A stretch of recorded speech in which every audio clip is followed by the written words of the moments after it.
Welcome. In this video, we'll walk through the newest way to archive all your Instagram carousels by date on the Instagram app for PC.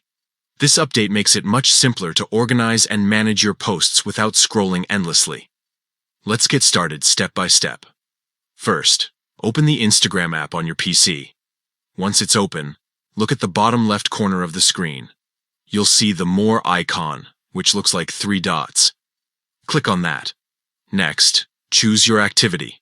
This is the section where Instagram gathers all your photos, videos, reels, and interactions.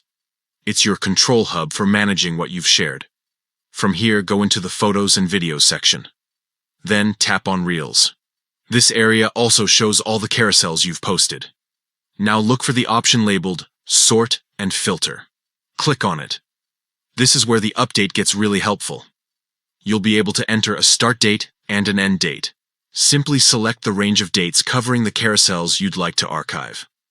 Once you've set your preferred period, click Apply.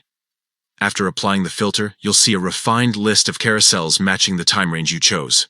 At this point, click on Select. You'll now be able to highlight multiple carousels at once. Go ahead and choose all the carousels you want to move out of your profile without deleting them permanently. Once you've made your selections, click on Archive. A confirmation will pop up to make sure you want to continue. Click Confirm to finalize the step, and that's it. With this new update, you can archive multiple carousels at once, all based on specific dates, instead of sifting through months or years of posts. It gives you control over exactly which content stays on your profile and which content you'd like to tuck away. By following these steps, you'll save time and keep your Instagram feed organized in just a few clicks.